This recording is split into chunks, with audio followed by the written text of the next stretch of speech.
un temps, quelqu'un disait quelque chose, on pouvait croire que peut-être il disait quelque chose de vrai. La belle-fille contre sa belle-mère. Ça, c'est presque universel. Il m'a dit, on est 45 élèves dans notre classe, on a 3 dont les parents ne sont pas divorcés. Il n'y a plus de famille, il n'y a plus de couple, il n'y a que des tromperies.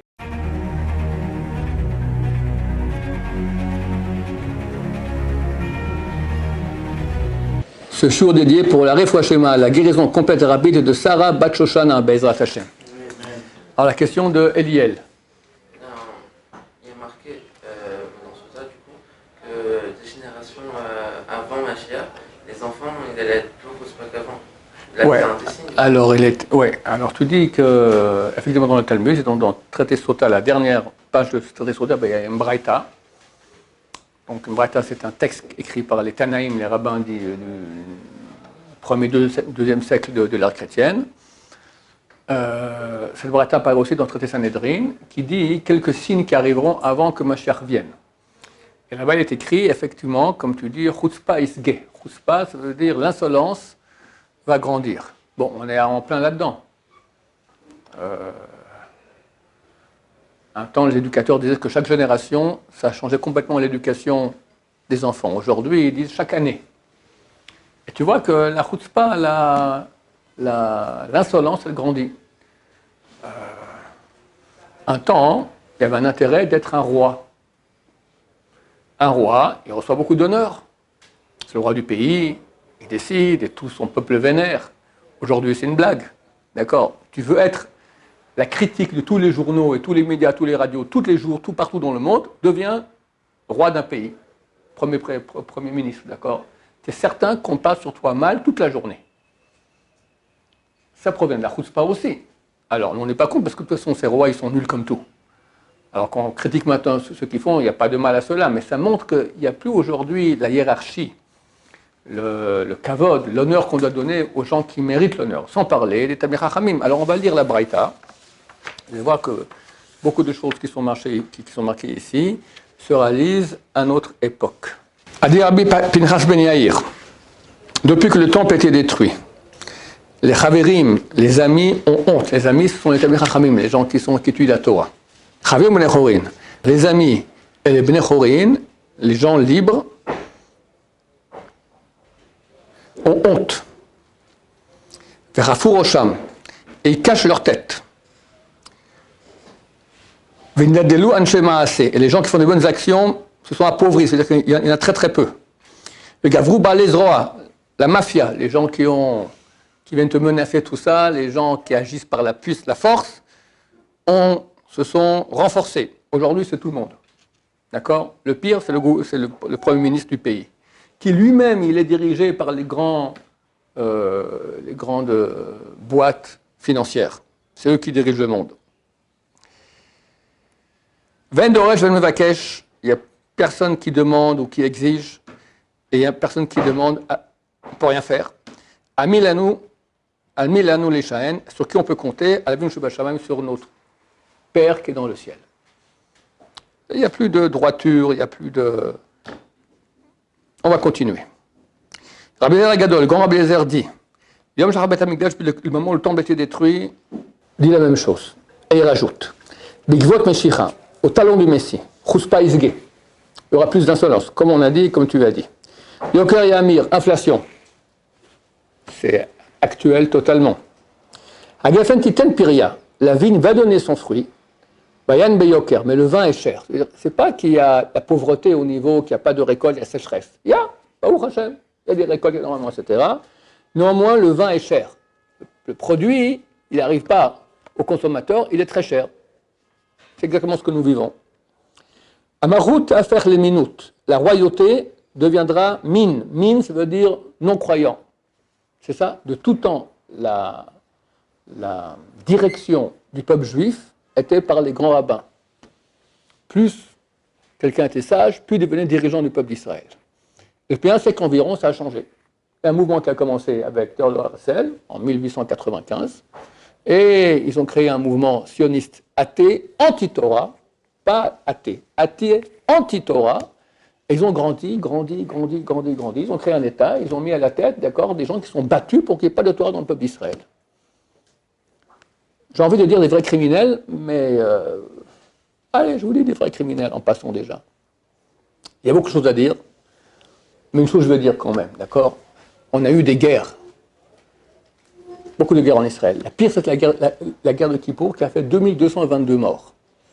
Cette guerre a été préparée, c'est une machination qui a été faite, de provoquer une guerre exprès en donnant la victoire, une certaine victoire aux Arabes, pour pouvoir après faire la paix avec eux.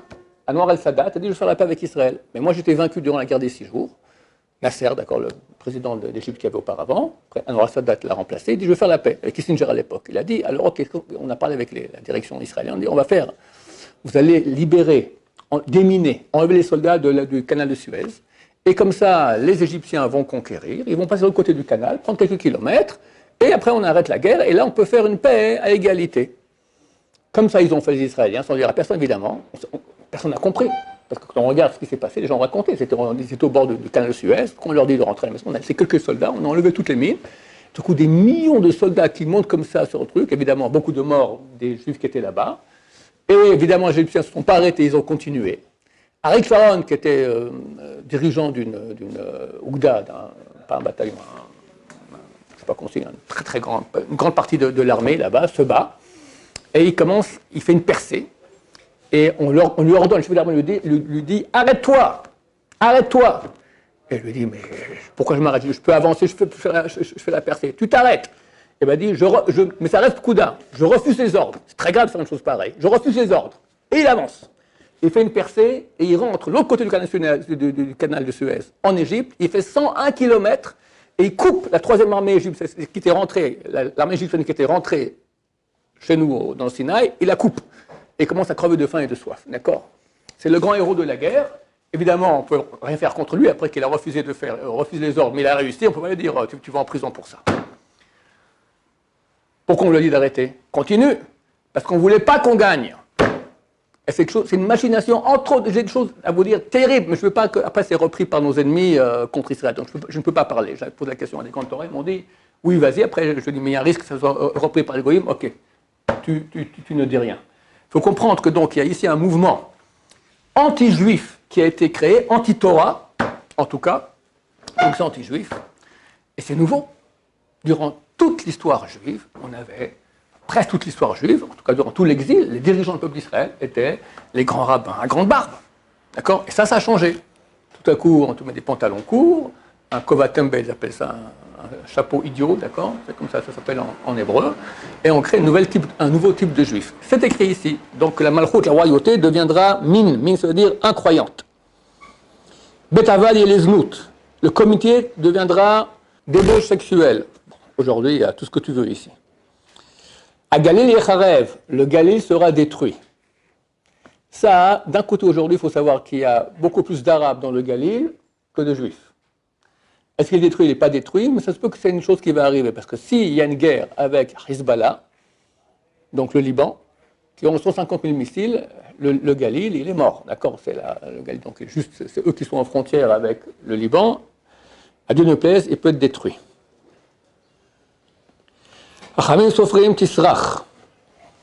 Les sages seront dénigrés. Idem, les gens qui ont la crainte de Dieu. Et la vérité aura disparu. Ça, c'est les dernières années, de plus en plus. Un temps, quelqu'un disait quelque chose, on pouvait croire que peut-être il disait quelque chose de vrai. Aujourd'hui, on ne peut plus croire personne. La notion fake news, d'accord, c'est un truc qui n'existait pas il y a 10 ans. Moi, je n'ai pas connu. Aujourd'hui, tout est faux. Tu peux compter sur personne. Tout le monde, du plus haut au plus bas, ment. Voir qu'une vérité sur laquelle on peut compter, c'est presque impossible. Et vu que les gens vivent, les pauvres jeunes sont nés dans un monde que de mensonges, et ils ont un peu de réveil maintenant. Il y en a qui ont un petit réveil, où est la vérité? Ils sont complètement perdus. Baruch Hashem, la Torah, elle dit la vérité, pas tous. Tu as aussi le monde de la Torah des grands tordus, ça existe aussi. Mais il y a une vérité qu'on peut chercher encore, bien qu'elle est très très rare. Les jeunes gens vont blanchir la face des vieux. Il n'y a plus le kavod des vieux comme un temps. Dans la famille, le vieux, c'était le sage de la famille. Aujourd'hui, les vieux se lèveront devant les jeunes. Un fils se moque de son père. La fille se lève contre sa mère. La belle-fille contre sa belle-mère. Ça, c'est presque universel. Belle-fille et belle-mère, mort. Les ennemis de l'homme, les gens de sa famille. Shlom Bait. Catastrophe. Catastrophe. Écrit ici. On a un élève qui revient aujourd'hui de France. Une fois, il est venu, il avait 15 ans, il est venu ici à camp d'été. Il m'a dit, on est 45 élèves dans notre classe, on a 3 dont les parents ne sont pas divorcés. C'était il y a presque 10 ans, d'accord? Et ça ne veut pas dire que ceux qui n'ont pas divorcé, que ça va bien, d'habitude c'est pire. Ils ont des raisons pour lesquelles ils ne divorcent pas, mais ça ne veut pas dire que tout va très bien à la maison. La face de la génération est comme la face du chien. Beaucoup d'explications ont été données sur cette phrase-là. Beaucoup ont dit que le chien, il va devant son maître. Mais sans cesse, il tourne en arrière pour voir où son maître veut aller. Alors là, on dit aussi que les dirigeants, c'est en quelque sorte le premier qui va en premier, d'accord, il a une face de chien. La face des générations, ce sont les dirigeants. Ils ont comme une face de chien. Pourquoi? Parce qu'ils ne font pas ce qu'il faut faire. Ils regardent derrière qu'est-ce que le peuple veut, parce qu'il veut son siège, il veut des votes, etc. Il veut gagner aux prochaines élections. Donc il suit le peuple plutôt que d'aller dans la direction dans laquelle il faut aller. Tout à fait actuel, en tout cas ici en Israël.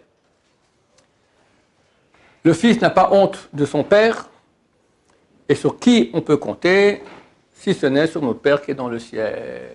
Voilà. Le mal, maintenant, pourquoi ça arrive tout ça? Il faut comprendre que Dieu a laissé un certain temps la direction du monde au mal, et que le bien, c'est le peuple d'Israël, continue et essaie de vivoter et de survivre dans l'empire du mal. C'est pour ça que le peuple d'Israël souffre, parce qu'il n'est pas à sa place, il est parmi les forces du mal qui veulent sa fin. Mais Baruch Hashem, Dieu est avec nous, donc bien qu'on souffre, on se maintient et on reste, on est éternel que les autres disparaissent. Mais un jour, le mal doit disparaître. Quel est le meilleur moyen de le faire disparaître? D'abord, désintégration, autodésintégration. Tu proposes le mal, vas-y, fais le mal.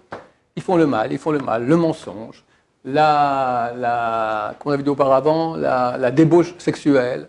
Il n'y a plus de famille, il n'y a plus de couple, il n'y a que des tromperies, tout ça, tout part en cacahuète. Les enfants commencent à fumer parce que c'est la seule chose qui est encore un peu sympa dans ce monde-là. Ils s'éclatent en petits morceaux, il n'y a plus de sens, plus de vérité, plus rien. Tu arrives à un monde complètement raté, tordu, malheureux comme tout. Et les gens, plus le niveau descend, alors tu as des belles neshamot qui, si le monde aurait été bien, auraient continué à rester dans le monde du mensonge. Mais vu que le monde descend tellement, eux se disent, mais ça ne va pas, je peux accepter encore ça comme truc tordu. Mais en plus ça, ça cloche, ça ne va pas, d'accord? Un temps, l'homosexualité, c'était la histoire. Maintenant, tu n'as pas le droit de parler anti-homosexuel. Alors maintenant, en plus, tu as les trans, tu as les machins. En Israël, maintenant, c'est fini. Dans beaucoup de boîtes, d'accord, il n'y a plus papa et maman. D'accord? Dans les dessins animés, on m'a dit dans Netflix et dessins animés, maintenant il y a beaucoup de cas de. Je ne vais pas regarder, mais pas même, c'est pas papa et maman, c'est papa et papa, maman et maman, d'accord? Les trucs les plus tordus possibles imaginables. Même on a dit qu'en Australie, ils ont dit qu'ils ne sanctionnent plus la vie. Non, pas section. La relation avec un vivi, d'accord? Avec les animaux. Si je me souviens bien, c'est même plus sanctionné, d'accord? Zoophilie. Merci. Il y a une limite à tout. Ça baisse. C'est la fin de l'histoire. Le mal montre son vrai visage. C'est tordu. Tous les chefs d'État, c'est des tordus de première. Tous des menteurs. Les gens comprennent. Et bientôt, Mashiach revient. Et tous ceux qui le veulent et qui recherchent la vérité, Bérat Hashem, seront première loge. Baruch Adonai, l'olam, amen, amen.